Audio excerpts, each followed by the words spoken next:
Je m'appelle Laurent Cheka, j'ai 50 ans, j'ai eu un parcours classique de bon élève. J'ai fait une école préparatoire aux grandes écoles, j'ai fait une école de commerce, j'ai fait l'EDEC à Lille. J'ai fait après, ensuite, je me suis tourné pendant 7-8 ans vers des jobs j'avais des jobs de salarié en entreprise, mais dans le commerce, toujours dans le commerce, dans des sociétés de services en ingénierie informatique. Et j'avais 35 ans, un peu moins, 33 ans. Et comme j'avais toujours eu envie de faire quelque chose par moi-même, je me suis lancé dans la création d'entreprise à 33 ans. Euh, j'ai bien réussi, je suis parti de rien du tout. J'avais un de mes anciens collègues qui a monté une agence immobilière sur la région bordelaise. Donc j'ai démarré un petit peu avec lui, j'avais pas d'expérience, donc j'ai commencé en franchisé avec lui. Ensuite, 2-3 ans après, j'ai volé de mes propres ailes. J'ai commencé tout seul avec une salariée et j'ai revendu 10 ans après à un groupe national où j'avais une vingtaine de salariés, 4 agences et un gros portefeuille de syndic et de gestion. J'ai vendu dans des bonnes conditions, mais j'avais envie, j'avais l'impression d'avoir fait un petit peu le tour sur cette activité-là. Et donc je me suis dit, comme j'aime bien créer, j'aime un petit peu moins gérer. euh, Une fois que j'avais vendu ma société, je suis resté 2-3 ans avec ce groupe pour gérer leur activité sur Bordeaux. Ça ne m'a plus intéressé du tout. Donc je suis parti. Et mon frère, qui est un peu plus âgé que moi, qui a passé toute son activité professionnelle en Espagne, était revenu en France et on s'est dit, tiens, on va faire un business à deux et on va démarrer quelque chose, on va faire quelque chose ensemble. C'est le moment où jamais. On a cherché des entreprises à reprendre. On était en 2005-2006 à l'époque. Le business ça marchait bien, tout fonctionnait bien. Il n'y avait pas de crise, tout allait bien. Et j'avais un bon CV, j'avais bien réussi, j'avais un petit peu d'argent de côté. Mon frère avait fait de l'export aussi avec Hong Kong. Voilà, on était plutôt complémentaires. Donc ça allait bien. On a trouvé une belle entreprise à reprendre du bâtiment sur Bordeaux, qui avait créé une vingtaine d'années auparavant un self-made man et qui avait bien fait monter son entreprise, qui était bien intégrée, une belle clientèle, un institutionnel assez important. On s'est dit pourquoi pas. Je me suis dit, le bâtiment, j'étais dans l'immobilier, je gérais des immeubles. Le bâtiment, je connaissais un petit peu, mais bon, pour gérer plus des entreprises du bâtiment, mais en tant que client. Mais c'était quand même un monde que je pensais connaître, mais que je ne connaissais pas du tout. Mais ça, là, après, c'est sûr qu'avec le recul, il y a des choses qu'on ne ferait pas. Donc on démarre en 2006, on reprend la société, on monte quand même une holding pour faire ça, on emprunte 1,5 million d'euros aux banques sur des entreprises qui fonctionnaient bien, qui faisaient 500 000 euros de résultats nets chaque année. Donc 500 000 euros de résultats nets, on l'achète 3 fois, on se dit, bon, c'est pas cher, c'est bien, surtout qu'elle faisait depuis quelques années quand même. Donc ça fonctionnait bien, et sur un chiffre d'affaires qui était pas énorme, qui avait fait 4 millions d'euros, et on dégageait 500 000. On remboursait une dette senior à concurrence de 250 000 euros par an. Bon, on s'est dit, même si la conjoncture se retourne un peu, on est endetté qu'à hauteur de 50%, ça devrait passer. Tout ça, 2006-2008, ça s'est pas trop mal passé quand même, hein. On avait des clients, on a continué à rassurer. Ça allait tant bien que mal. Et en 2008, il y a eu la crise financière en septembre 2008. Nous, on travaillait avec des institutionnels, des filiales de grosses sociétés qui ont complètement bloqué leurs investissements. On a perdu 40-50% de notre chiffre d'affaires d'un coup. Ce qui veut dire que on arrivait à... On n'aurait pas eu d'emprunt, on aurait pu continuer à vivre parce qu'on équilibrait les comptes, parce qu'on s'était redimensionné de façon A, mais j'étais incapable de sortir 25 000 euros tous les mois pour rembourser la dette senior.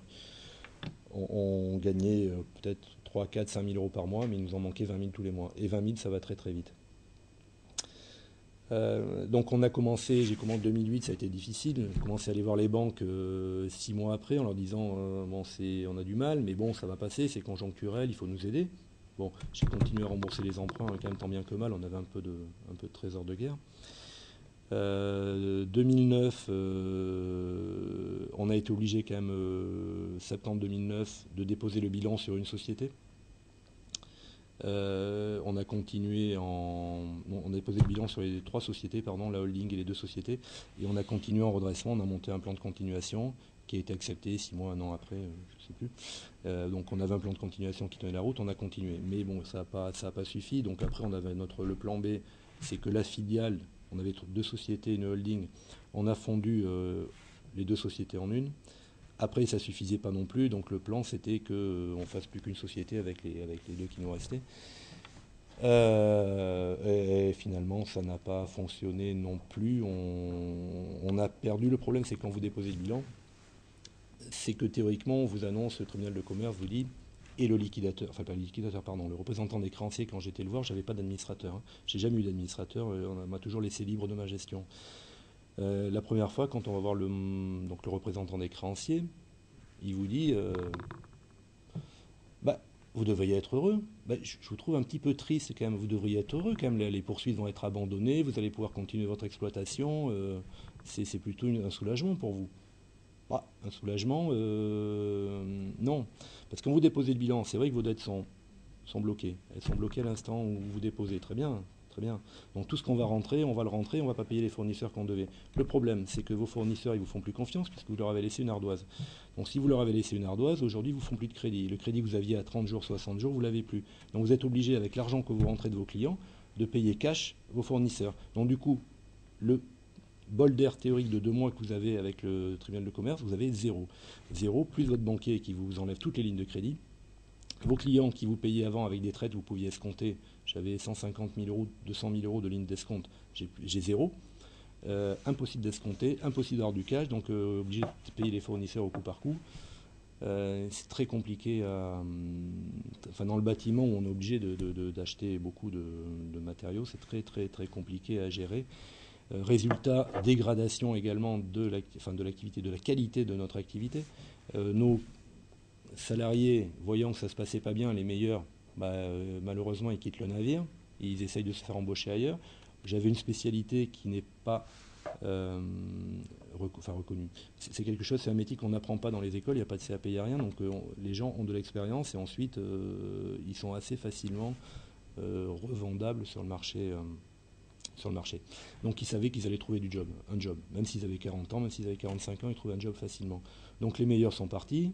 Donc résultat, il m'est resté forcément les moins bons. Et il a fallu recruter. Mais recruter quand vous êtes en redressement, quand tous vos concurrents vous cassent du sucre sur le dos, c'est super difficile.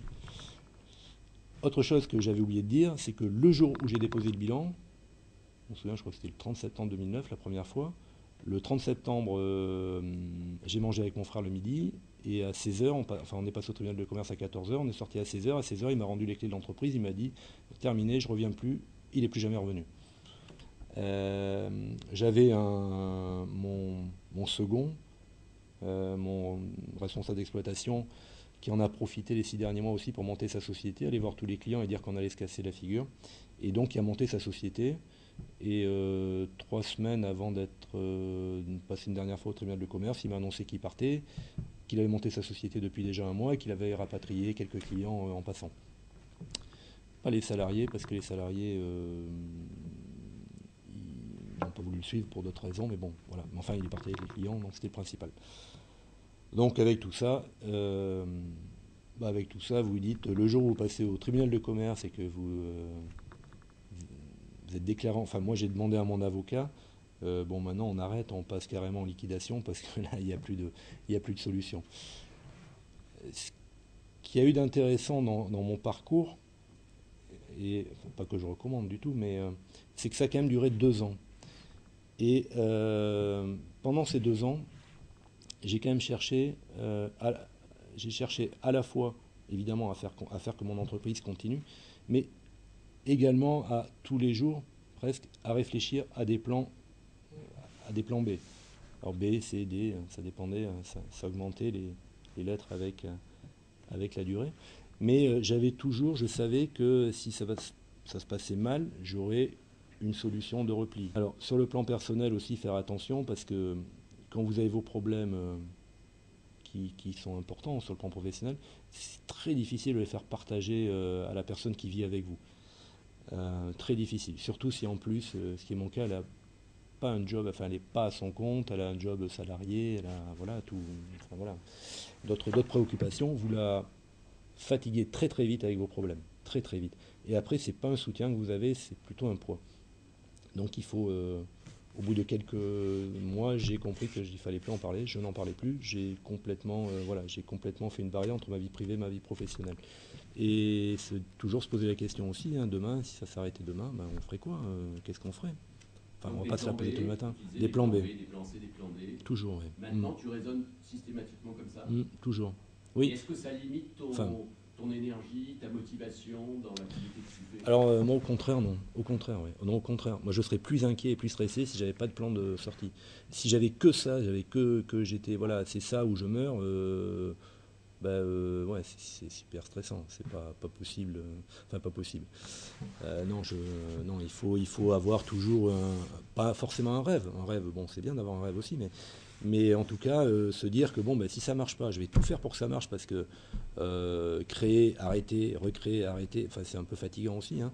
Donc créer que ça marche, c'est fabuleux. Mais se dire aussi, ben, si ça marche pas, je vais tout faire pour que ça marche. Mais si ça marche pas, ben, je suis pas mort professionnellement. Je vais me débrouiller. J'ai déjà rebondi, je rebondirai encore.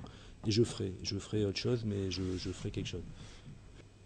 Parce que même si psychologiquement t'es pas au bord du gouffre et que je pense avoir une capacité de résilience assez forte, donc j'ai pu j'ai pu avancer un peu tout seul. Je te dis deux choses. Déjà, la première chose que je me suis dite, même si c'est bon, j'ai une expérience, j'ai vécu quelque chose, je peux peut-être aider d'autres personnes qui vont aller moins bien que moi, parce que la transmettre. Enfin, montrer en tout cas que voilà, c'est pas la fin du monde et qu'on peut peut-être continuer, enfin peut-être c'est sûr, qu'on va continuer à vivre, qu'on va continuer à avoir des projets, qu'on va continuer à voilà, être une personne digne d'intérêt, parce qu'on perd beaucoup quand même de son attractivité relationnelle quand on n'a plus d'activité professionnelle. Et puis, on a beau être assez costaud et bien entouré, on prend quand même un gros coup sur la tête, quoi. Un très gros coup sur la tête et on n'est pas préparé à ça. Donc après, partager, arriver dans 60 000 rebonds, partager ses expériences autour d'une table, on se dit, bah tiens, on n'est pas tout seul déjà à avoir vécu ça. On voit des trajets, des trajectoires qui se disent, oulala, finalement la mienne, je m'en sors bien, c'est pas plus mal. Et on sent des gens qui sont à l'écoute. Les 3 séances de coaching que j'ai eues également avec Cécile, c'est des choses que j'ai jamais fait de ma vie. Je me suis jamais, voilà, j'ai jamais parlé de moi comme ça, comme j'ai pu faire. C'est super important, ça donne envie d'en faire plus. Mais bon, voilà, ça c'est quelque chose, c'est quelque chose qui a pas de prix. Enfin, c'est un prix, mais voilà, c'est important. Et puis se sentir écouté, se sentir aidé, faire partie d'une communauté. Et puis avoir le projet, enfin pas le projet, mais l'objectif de faire changer les mentalités. C'est quelque chose contre lequel on se bat tous les jours. Faire changer les mentalités par rapport à la faillite, par rapport à l'entrepreneur qui va se planter, c'est quelque chose qui est motivant, qui est important, voilà, ça donne un. Et puis, même si je suis engagé dans notre projet professionnel, j'ai aussi envie, je travaille tout seul aujourd'hui quasiment, j'ai envie de partager avec d'autres personnes, soit d'autres expériences, ou voilà, si je peux aider, bah, j'aide. Si je peux être aidé, je prends. Alors qu'avant, j'étais plutôt fier, enfin fier sur ce plan-là, donc j'écoutais moins bien que j'écoute aujourd'hui. Ça m'apporte l'humilité, ça m'apporte l'écoute, le respect. Et puis je sens qu'on est utile, quoi, hein. Surtout dans la période actuelle, se planter, c'est comme il y a 30 ans on divorçait, on n'en parlait à personne. Aujourd'hui, malheureusement, ça arrive à beaucoup de monde. Monter une société, prendre le risque, et puis des fois ça marche pas, ça peut arriver. Et savoir qu'il y a des gens qui sont là, qui sont à l'écoute, avec qui on peut échanger, c'est super important.